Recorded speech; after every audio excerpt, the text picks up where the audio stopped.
ಅಂತೇಳಿ ಹೇಳ್ತಾ ಇದ್ರು. ಆದ್ರೆ ತಂತ್ರಜ್ಞಾನದ ಮೊರೆ ಹೋಗಿರೋದ್ರಿಂದಾಗಿ ಇವತ್ತು ಅಗೆಯೋದಿಲ್ಲ ಅನ್ನುವ ಮಾಹಿತಿ ಸಿಕ್ಕಿದೆ. 13ನೇ ಪಾಯಿಂಟ್ ಬಗ್ಗೆ ಮುಸುಕುದಾರಿ ಏನ್ ಹೇಳಿದ್ದಾನೆ ಹಾಗಾದ್ರೆ? ನಿನ್ನೆ ಇಡೀ ಆತನನ್ನ ಡ್ರಿಲ್ ಮಾಡಿದ್ರು ಎಸ್ಐಟಿ ಅಧಿಕಾರಿಗಳು ಕಚೇರಿಯಲ್ಲಿ ಕೂರಿಸಿಕೊಂಡು.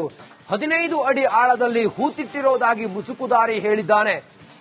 ಈ ಮಾಹಿತಿಯನ್ನ ಆಧರಿಸಿ ಶೋಧ ಕಾರ್ಯವನ್ನ ನಡೆಸೋದಕ್ಕೆ ಎಸ್ಐಟಿ ಸಿದ್ಧತೆಯನ್ನ ಮಾಡ್ತಾ ಇದೆ.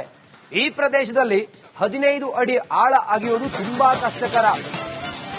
15 ಅಡಿ ಅಗೆಯೋ ಬದಲು ತಂತ್ರಜ್ಞಾನದ ಮೊರೆ ಹೋದ ಎಸ್ಐಟಿ ಕಗ್ಗಂಟಾಗಿದೆ. ಈಗ 13ನೇ ಆ ಗುರುತಿಸಿದ ಜಾಗ.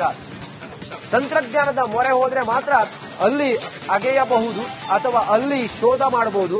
ಅದರ ಹೊರತಾಗಿ ಅಲ್ಲೇನಾದ್ರೂ 15 ಅಡಿ ಆಳ ಅಗೆದ್ರೆ ಅಲ್ಲಿ ಬೇರೆ ರೀತಿ ಆಗುತ್ತೆ. ಹೀಗಾಗಿ ಜಿಪಿಆರ್ ಸಿಕ್ಕರೆ ಶೋಧ ಕಾರ್ಯವನ್ನ ಮಾಡ್ತಾರೆ. ಒಂದು ವೇಳೆ ಜಿಪಿಆರ್ ಇವತ್ತೇನಾದ್ರೂ ಅವೈಲೇಬಲ್ ಇಲ್ಲ ಅಂತ ಹೇಳಿ ಆದ್ರೆ ಇವತ್ತು ಉತ್ಖನನ ಬಹುತೇಕ ಡೌಟ್. 12 ಕಡೆಗಳಲ್ಲಿ ಅಗೆದಂತ ಸಿಬ್ಬಂದಿ ಇವತ್ತು 13ನೇ ಸ್ಥಳವನ್ನ ಅಗೆಯೋದಕ್ಕೆ ಇವತ್ತು ಹೊರಟಿದ್ದಾರೆ. ಆದ್ರೆ ಇವತ್ತು 15 ಅಡಿ ಆಳವನ್ನ ಅಗೆದರೆ ಅಲ್ಲಿ ಪಕ್ಕದಲ್ಲೇ ನೇತ್ರಾವತಿ ನದಿಯ ನೀರು ಹರಿಯೋದ್ರಿಂದಾಗಿ ಅದು ಮುಂದೆ ಚಾಲೆಂಜ್ ಆಗುತ್ತೆ. ಇವರಿಗಲ್ಲಿ ಸಾಧ್ಯ ಆಗೋದಿಲ್ಲ. ಅಲ್ಲಿ ಅಗೆದ್ರೆ ನೀರು ಬರುತ್ತೆ ಅನ್ನೋ ಕಾರಣಕ್ಕೋಸ್ಕರ ಜಿಪಿಆರ್ ಸಿಸ್ಟಮ್ ಮೂಲಕ ತಂತ್ರಜ್ಞಾನವನ್ನ ಬಳಸಿಕೊಂಡು ಅಗೆಯುವಂತ ತೀರ್ಮಾನಕ್ಕೆ ಬಂದಿದ್ದಾರೆ. ಆದ್ರೆ ಈ ಹೊತ್ತಿಗೆ ಎಕ್ಸ್ಪರ್ಟ್ ಗಳನ್ನ ಸಂಪರ್ಕ ಮಾಡ್ತಾ ಇದ್ದಾರೆ. ಆದ್ರೆ ಇಲ್ಲಿವರೆಗೂ ಕೂಡ ಯಾರು ಕೂಡ ಜಿಪಿಆರ್ ಎಕ್ಸ್ಪರ್ಟ್ ಗಳು ಸಿಗದೇ ಇರೋದ್ರಿಂದಾಗಿ ಇವತ್ತು 13ನೇ ಆ ಗುರುತಿನ ಜಾಗವನ್ನ ಅಗೆಯೋದು ಡೌಟ್ ಅಂತೇಳಿ ಹೇಳ್ತಾ ಇದ್ದಾರೆ. ಧರ್ಮಸ್ಥಳ ಗಲಾಟೆ ಬೆನ್ನಲ್ಲೇ ನಿಗೂಢ ವ್ಯಕ್ತಿಗೆ ಈಗ ಭಯ ಶುರುವಾಗಿದೆ.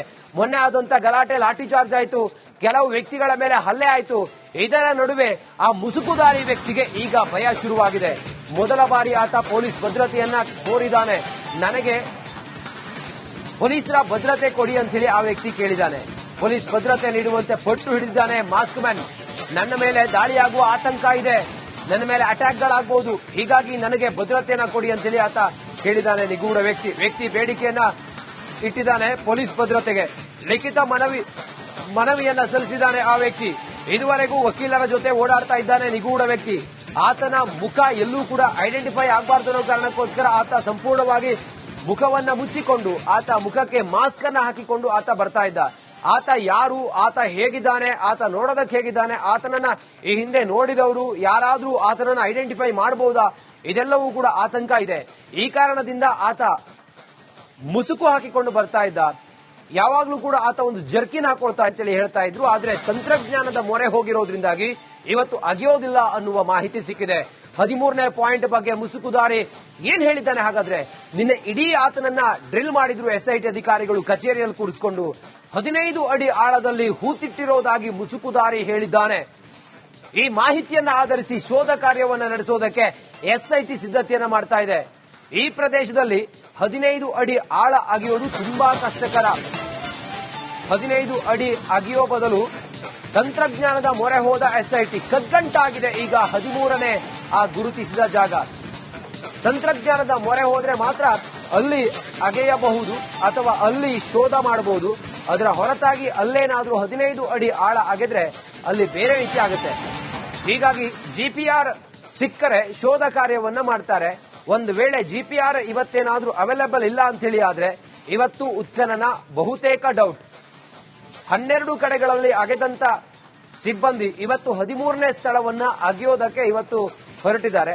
ಆದ್ರೆ ಇವತ್ತು 15 ಅಡಿ ಆಳವನ್ನ ಅಗೆದರೆ ಅಲ್ಲಿ ಪಕ್ಕದಲ್ಲೇ ನೇತ್ರಾವತಿ ನದಿಯ ನೀರು ಹರಿಯೋದ್ರಿಂದಾಗಿ ಅದು ಮುಂದೆ ಚಾಲೆಂಜ್ ಆಗುತ್ತೆ. ಇವರಿಗಲ್ಲಿ ಸಾಧ್ಯ ಆಗೋದಿಲ್ಲ. ಅಲ್ಲಿ ಅಗೆದ್ರೆ ನೀರು ಬರುತ್ತೆ ಅನ್ನೋ ಕಾರಣಕ್ಕೋಸ್ಕರ ಜಿಪಿಆರ್ ಸಿಸ್ಟಮ್ ಮೂಲಕ ತಂತ್ರಜ್ಞಾನವನ್ನ ಬಳಸಿಕೊಂಡು ಅಗೆಯುವಂತ ತೀರ್ಮಾನಕ್ಕೆ ಬಂದಿದ್ದಾರೆ. ಆದ್ರೆ ಈ ಹೊತ್ತಿಗೆ ಎಕ್ಸ್ಪರ್ಟ್ ಗಳನ್ನ ಸಂಪರ್ಕ ಮಾಡ್ತಾ ಇದ್ದಾರೆ. ಆದ್ರೆ ಇಲ್ಲಿವರೆಗೂ ಕೂಡ ಯಾರು ಕೂಡ ಜಿಪಿಆರ್ ಎಕ್ಸ್ಪರ್ಟ್ ಗಳು ಸಿಗದೇ ಇರೋದ್ರಿಂದಾಗಿ ಇವತ್ತು 13ನೇ ಆ ಗುರುತಿನ ಜಾಗವನ್ನ ಅಗೆಯೋದು ಡೌಟ್ ಅಂತೇಳಿ ಹೇಳ್ತಾ ಇದ್ದಾರೆ. ಧರ್ಮಸ್ಥಳ ಗಲಾಟೆ ಬೆನ್ನಲ್ಲೇ ನಿಗೂಢ ವ್ಯಕ್ತಿಗೆ ಈಗ ಭಯ ಶುರುವಾಗಿದೆ. ಮೊನ್ನೆ ಆದಂತ ಗಲಾಟೆ ಲಾಠಿ ಚಾರ್ಜ್ ಆಯಿತು, ಕೆಲವು ವ್ಯಕ್ತಿಗಳ ಮೇಲೆ ಹಲ್ಲೆ ಆಯಿತು. ಇದರ ನಡುವೆ ಆ ಮುಸುಕುದಾರಿ ವ್ಯಕ್ತಿಗೆ ಈಗ ಭಯ ಶುರುವಾಗಿದೆ. ಮೊದಲ ಬಾರಿ ಆತ ಪೊಲೀಸ್ ಭದ್ರತೆಯನ್ನ ಕೋರಿದ್ದಾನೆ. ನನಗೆ ಪೊಲೀಸರ ಭದ್ರತೆ ಕೊಡಿ ಅಂತ ಹೇಳಿ ಆ ವ್ಯಕ್ತಿ ಕೇಳಿದ್ದಾನೆ. ಪೊಲೀಸ್ ಭದ್ರತೆ ನೀಡುವಂತೆ ಪಟ್ಟು ಹಿಡಿದಿದ್ದಾನೆ ಮಾಸ್ಕ್ ಮ್ಯಾನ್. ನನ್ನ ಮೇಲೆ ದಾಳಿಯಾಗುವ ಆತಂಕ ಇದೆ, ನನ್ನ ಮೇಲೆ ಅಟ್ಯಾಕ್ಗಳಾಗಬಹುದು, ಹೀಗಾಗಿ ನನಗೆ ಭದ್ರತೆಯನ್ನ ಕೊಡಿ ಅಂತ ಹೇಳಿ ಆತ ಹೇಳಿದ್ದಾನೆ. ನಿಗೂಢ ವ್ಯಕ್ತಿ ಬೇಡಿಕೆಯನ್ನ ಇಟ್ಟಿದ್ದಾನೆ ಪೊಲೀಸ್ ಭದ್ರತೆಗೆ. ಲಿಖಿತ ಮನವಿಯನ್ನ ಸಲ್ಲಿಸಿದ್ದಾನೆ ಆ ವ್ಯಕ್ತಿ. ಇದುವರೆಗೂ ವಕೀಲರ ಜೊತೆ ಓಡಾಡ್ತಾ ಇದ್ದಾನೆ ನಿಗೂಢ ವ್ಯಕ್ತಿ. ಆತನ ಮುಖ ಎಲ್ಲೂ ಕೂಡ ಐಡೆಂಟಿಫೈ ಆಗಬಾರ್ದು ಅನ್ನೋ ಕಾರಣಕ್ಕೋಸ್ಕರ ಆತ ಸಂಪೂರ್ಣವಾಗಿ ಮುಖವನ್ನ ಮುಚ್ಚಿಕೊಂಡು ಆತ ಮುಖಕ್ಕೆ ಮಾಸ್ಕ್ ಅನ್ನ ಹಾಕಿಕೊಂಡು ಆತ ಬರ್ತಾ ಇದ್ದ. ಆತ ಯಾರು, ಆತ ಹೇಗಿದ್ದಾನೆ, ಆತ ನೋಡೋದಕ್ಕೆ ಹೇಗಿದ್ದಾನೆ, ಆತನನ್ನ ಈ ಹಿಂದೆ ನೋಡಿದವರು ಯಾರಾದ್ರೂ ಆತನನ್ನ ಐಡೆಂಟಿಫೈ ಮಾಡಬಹುದಾ, ಇದೆಲ್ಲವೂ ಕೂಡ ಆತಂಕ ಇದೆ. ಈ ಕಾರಣದಿಂದ ಆತ ಮುಸುಕು ಹಾಕಿಕೊಂಡು ಬರ್ತಾ ಇದ್ದ. ಯಾವಾಗ್ಲೂ ಕೂಡ ಆತ ಒಂದು ಜರ್ಕಿನ್ ಹಾಕೊಳ್ತಾ ಅಂತೇಳಿ ಹೇಳ್ತಾ ಇದ್ರು. ಆದ್ರೆ ತಂತ್ರಜ್ಞಾನದ ಮೊರೆ ಹೋಗಿರೋದ್ರಿಂದಾಗಿ ಇವತ್ತು ಅಗಿಯೋದಿಲ್ಲ ಅನ್ನುವ ಮಾಹಿತಿ ಸಿಕ್ಕಿದೆ. 13ನೇ ಪಾಯಿಂಟ್ ಬಗ್ಗೆ ಮುಸುಕುದಾರಿ ಏನ್ ಹೇಳಿದ್ದಾನೆ ಹಾಗಾದ್ರೆ? ನಿನ್ನೆ ಇಡೀ ಆತನನ್ನ ಡ್ರಿಲ್ ಮಾಡಿದ್ರು ಎಸ್ಐಟಿ ಅಧಿಕಾರಿಗಳು ಕಚೇರಿಯಲ್ಲಿ ಕೂರಿಸಿಕೊಂಡು. 15 ಅಡಿ ಆಳದಲ್ಲಿ ಹೂತಿಟ್ಟಿರೋದಾಗಿ ಮುಸುಕುದಾರಿ ಹೇಳಿದ್ದಾನೆ. ಈ ಮಾಹಿತಿಯನ್ನ ಆಧರಿಸಿ ಶೋಧ ಕಾರ್ಯವನ್ನ ನಡೆಸೋದಕ್ಕೆ ಎಸ್ಐಟಿ ಸಿದ್ಧತೆಯನ್ನ ಮಾಡ್ತಾ ಇದೆ. ಈ ಪ್ರದೇಶದಲ್ಲಿ 15 ಅಡಿ ಆಳ ಅಗೆಯೋದು ತುಂಬಾ ಕಷ್ಟಕರ. 15 ಅಡಿ ಅಗೆಯೋ ಬದಲು ತಂತ್ರಜ್ಞಾನದ ಮೊರೆ ಹೋದ ಎಸ್ಐಟಿ ಕಗ್ಗಂಟಾಗಿದೆ. ಈಗ 13ನೇ ಆ ಗುರುತಿಸಿದ ಜಾಗ. ತಂತ್ರಜ್ಞಾನದ ಮೊರೆ ಹೋದ್ರೆ ಮಾತ್ರ ಅಲ್ಲಿ ಅಗೆಯಬಹುದು ಅಥವಾ ಅಲ್ಲಿ ಶೋಧ ಮಾಡಬಹುದು. ಅದರ ಹೊರತಾಗಿ ಅಲ್ಲೇನಾದ್ರೂ 15 ಅಡಿ ಆಳ ಅಗೆದ್ರೆ ಅಲ್ಲಿ ಬೇರೆ ರೀತಿ ಆಗುತ್ತೆ. ಹೀಗಾಗಿ ಜಿಪಿಆರ್ ಸಿಕ್ಕರೆ ಶೋಧ ಕಾರ್ಯವನ್ನ ಮಾಡ್ತಾರೆ. ಒಂದು ವೇಳೆ ಜಿಪಿಆರ್ ಇವತ್ತೇನಾದ್ರೂ ಅವೈಲೇಬಲ್ ಇಲ್ಲ ಅಂತ ಹೇಳಿ ಆದ್ರೆ ಇವತ್ತು ಉತ್ಖನನ ಬಹುತೇಕ ಡೌಟ್.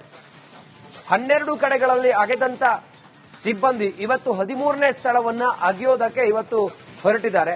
ಆದ್ರೆ ಇವತ್ತು 15 ಅಡಿ ಆಳವನ್ನ ಅಗೆದರೆ ಅಲ್ಲಿ ಪಕ್ಕದಲ್ಲೇ ನೇತ್ರಾವತಿ ನದಿಯ ನೀರು ಹರಿಯೋದ್ರಿಂದಾಗಿ ಅದು ಮುಂದೆ ಚಾಲೆಂಜ್ ಆಗುತ್ತೆ. ಇವರಿಗಲ್ಲಿ ಸಾಧ್ಯ ಆಗೋದಿಲ್ಲ, ಅಲ್ಲಿ ಅಗೆದ್ರೆ ನೀರು ಬರುತ್ತೆ ಅನ್ನೋ ಕಾರಣಕ್ಕೋಸ್ಕರ ಜಿಪಿಆರ್ ಸಿಸ್ಟಮ್ ಮೂಲಕ ತಂತ್ರಜ್ಞಾನವನ್ನ ಬಳಸಿಕೊಂಡು ಅಗೆಯುವಂತ ತೀರ್ಮಾನಕ್ಕೆ ಬಂದಿದ್ದಾರೆ. ಆದ್ರೆ ಈ ಹೊತ್ತಿಗೆ ಎಕ್ಸ್ಪರ್ಟ್ ಗಳನ್ನ ಸಂಪರ್ಕ ಮಾಡ್ತಾ ಇದ್ದಾರೆ. ಆದ್ರೆ ಇಲ್ಲಿವರೆಗೂ ಕೂಡ ಯಾರು ಕೂಡ ಜಿಪಿಆರ್ ಎಕ್ಸ್ಪರ್ಟ್ ಗಳು ಸಿಗದೆ ಇರೋದ್ರಿಂದಾಗಿ ಇವತ್ತು 13ನೇ ಆ ಗುರುತಿನ ಜಾಗವನ್ನ ಅಗೆಯೋದು ಡೌಟ್ ಅಂತೇಳಿ ಹೇಳ್ತಾ ಇದ್ದಾರೆ. ಧರ್ಮಸ್ಥಳ ಗಲಾಟೆ ಬೆನ್ನಲ್ಲೇ ನಿಗೂಢ ವ್ಯಕ್ತಿಗೆ ಈಗ ಭಯ ಶುರುವಾಗಿದೆ. ಮೊನ್ನೆ ಆದಂತ ಗಲಾಟೆ ಲಾಠಿ ಚಾರ್ಜ್ ಆಯಿತು, ಕೆಲವು ವ್ಯಕ್ತಿಗಳ ಮೇಲೆ ಹಲ್ಲೆ ಆಯಿತು. ಇದರ ನಡುವೆ ಆ ಮುಸುಕುದಾರಿ ವ್ಯಕ್ತಿಗೆ ಈಗ ಭಯ ಶುರುವಾಗಿದೆ. ಮೊದಲ ಬಾರಿ ಆತ ಪೊಲೀಸ್ ಭದ್ರತೆಯನ್ನ ಕೋರಿದ್ದಾನೆ. ನನಗೆ ಪೊಲೀಸರ ಭದ್ರತೆ ಕೊಡಿ ಅಂತ ಹೇಳಿ ಆ ವ್ಯಕ್ತಿ ಕೇಳಿದ್ದಾನೆ.